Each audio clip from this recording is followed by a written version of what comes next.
All right, so get this. A team just unearthed a fossilized dinosaur nesting ground. Mm-hmm. And it's so well preserved that they can actually map out the social structure of these ancient creatures. Wow. It's like stepping right into Jurassic Park, minus the whole running for your life thing. Right. And it got me thinking about our deep dive into paleontology with these RoleCatcher guides. Mm-hmm. Seems like there's way more to it than just, digging up bones. Absolutely.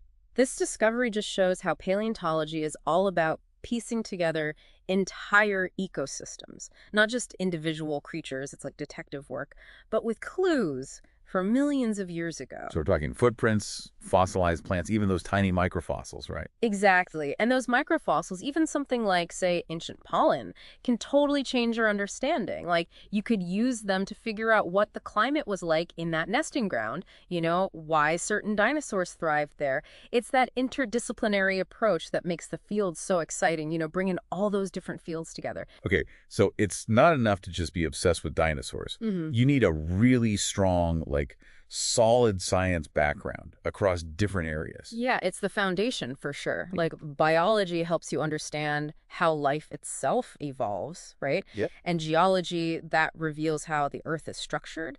And then ecology shows you how how life and earth intertwine over, millions and millions of years. Okay, yeah. So Yeah. you can't really study ancient life without understanding the planet itself. It all Yeah. kind of fits together. Exactly. So the RoleCatcher guide mentioned something I found super surprising, though. Okay. It talked about customer service. Uh-huh. What does that have to do with digging up fossils? I don't get it. Well, it's all about communication, right? Like, imagine you're trying to get funding for your next big dig. You have to convince people why your project matters. You need to explain complex science in a way that's, well, engaging. And you have to build those relationships with potential donors. All those are customer service skills. Wow, I never thought of it like that. It's like you're pitching a documentary, but instead of a film crew, you're assembling a research team of scientists. Exactly. Just like a good documentary needs a compelling story, right? Paleontologists need to communicate the wonder of what they're finding, whether it's to other scientists or to the public. Speaking of those discoveries, let's dig into the nitty-gritty of those RoleCatcher guides. They break the whole career path down into 3 main stages. Am I right? They do. You start at entry level, then you move up to junior paleontologist, and then finally you reach at the peak, the senior paleontologist. And each level, well, it demands more expertise for sure, and you get a whole new set of responsibilities. Okay, so for someone just starting out, that entry-level paleontologist, what are they actually doing? Is it all dinosaur bones and glory right off the bat? Well, not quite. Think of it more like laying the groundwork for, those big future discoveries.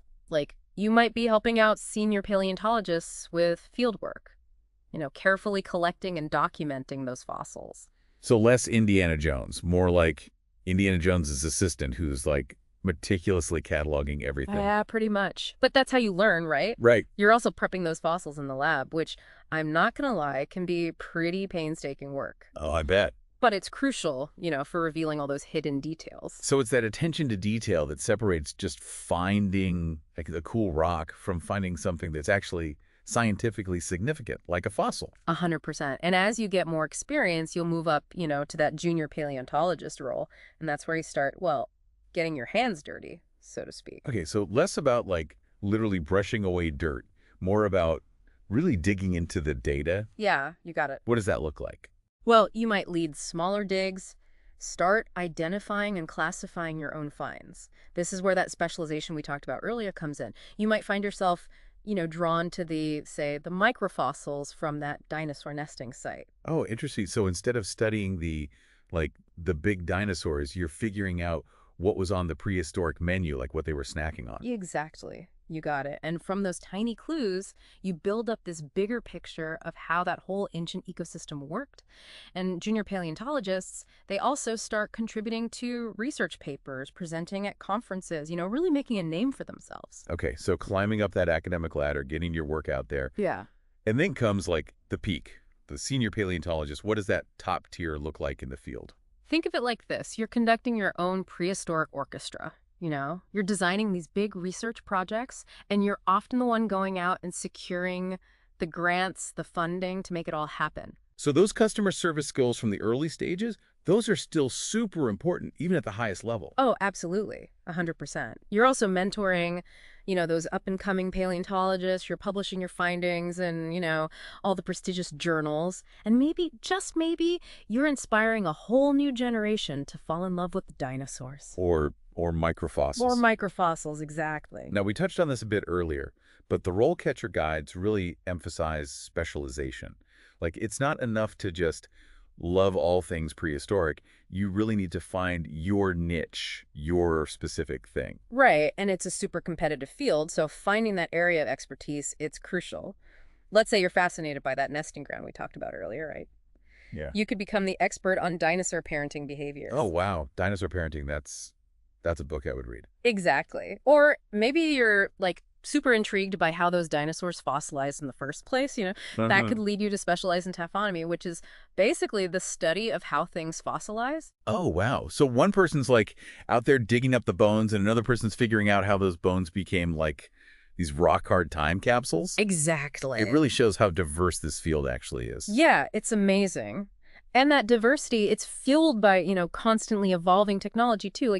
Take radiocarbon dating, for example. Okay. That completely changed how we understand how old fossils are just by being able to analyze how much carbon-14 is in them. Okay, hold on. Can you break that down a bit? Yeah. What is carbon-14 and how does that tell us how old something is? Yeah, so carbon-14, it's a radioactive isotope of carbon, which basically means it decays, at a predictable rate.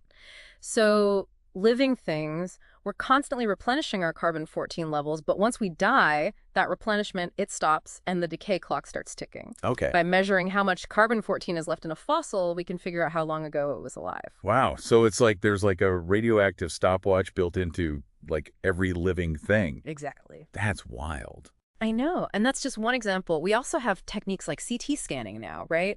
Yeah. That lets us look inside fossils without even, having to break them open or anything. We can analyze their internal structure in 3D. So it's like having X-ray vision, but for ancient creatures. That's amazing. Incredible. These technologies, they're revealing details we never even thought we could know. Wow. We're even starting to use ancient DNA, not from dinosaurs just yet, but from other organisms, to trace lineages and really understand ancient ecosystems with crazy accuracy. It's like adding this whole other dimension to the fossil record. Yeah. It's kind of mind-blowing to think about what we might discover next, to be honest. Right. But with all these amazing tools like the RoleCatcher Guide, it also mentions the job market for paleontologists. It's really competitive. Yeah, that's the reality. There are way more people out there who are passionate about, dinosaurs and all things prehistoric than there are actual jobs. That makes sense, yeah. So how does, an aspiring paleontologist, how do they stand out? Besides, finding their niche like we talked about. Well, the guides stress practical experience, like volunteering at a museum, maybe participating in fieldwork expeditions, even assisting grad students with their research, things like that. It's all about getting your hands dirty, Yeah. literally and figuratively, just to build up that experience, that resume. Exactly. And it's not even just about, making your resume look better. It's about the connections you make, right? You get to learn from those researchers who are already established and really discover what area speaks to you, what you're passionate about. It's like an apprenticeship, but for the ancient world. Exactly. Now, let's dive a little deeper into those career stages that are outlined in the RoleCatcher Guide. We talked about the entry-level position, so we're talking about that first rung on the ladder, to becoming a real-life fossil expert. Right, exactly. The entry-level stage is all about, soaking up as much knowledge as you can, being a sponge. You're out there with those senior researchers in the field, really meticulously collecting and documenting those fossils. Yeah. Think of it like a crash course in, the actual hands-on skills of paleontology. So less theorizing about T-Rex behavior and more figuring out how to carefully, extract a fossilized fern without breaking it. That's the idea, exactly. You're learning how important accuracy is, attention to detail, really careful documentation, all that. It's about proving that you can be a reliable member of that research team. Because even the most groundbreaking discovery starts with someone out there, recognizing that maybe seemingly insignificant fossil fragment. Precisely. And then as you move up, you become that junior paleontologist, right? You take on more responsibility. Maybe you're even leading some smaller digs, or you're starting to really focus on a specific research question that you have. So less, fetch me my chisel, and more like, hey, I think this might be a new species of trilobite. Exactly. This stage is a lot of times where paleontologists really start to, carve out that niche we were talking about. You might be, I don't know, drawn to a very particular type of fossil or a really specific time period, even, like a particular research technique. So you're not just a paleontologist, you're a specialist in, I don't know, the evolution of feathers, or you're an expert in the ecosystems of like the late Jurassic period. Exactly. And that specialization, that's really what makes you stand out, right? When you're applying for grants, those research grants or those academic positions, it's about becoming the expert in your own little corner of prehistory. And I imagine that like that specialization only becomes more and more important as you reach, that really, I don't know, coveted senior paleontologist level. Absolutely. At that stage, you're not just doing the research itself, right? You're often leading these whole research programs. You're securing the funding, you're mentoring all these students coming up, and you're, publishing your findings in like all the top journals, all those really important scientific So journals. you're not just uncovering the past, you're really shaping like the future of paleontology itself. Exactly. And it all starts with that passion, for understanding ancient life, that willingness to get your hands dirty, and really that dedication to find your own unique place in the field. And who knows, maybe someone listening out there right now is going to be the one to discover the next Sue the T-Rex, or maybe unearth this fossil site that totally, I don't know, rewrites what we know about evolutionary history. The possibilities are endless. Sure. But what we do know for sure is that every fossil, every single discovery, no matter how small, it adds to our understanding of this incredible planet. It's true. Well, I gotta say, after this deep dive into the world of paleontology, I'm feeling, I don't know, incredibly inspired. It's a field that's, like, obviously, yeah, it's filled with challenges, but the rewards, the sheer thrill of discovery, it seems like nothing else. It's one of those journeys, that requires passion, dedication, and a healthy dose of curiosity. But for those who are willing to, to dig a little deeper, the rewards, they're immeasurable. That's a great way to put it. And on that note, we'll wrap up our deep dive into the world of paleontology.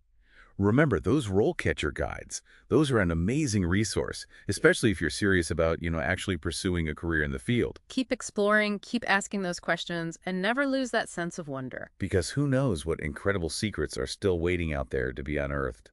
Thanks for joining us, and until next time, keep those brains buzzing.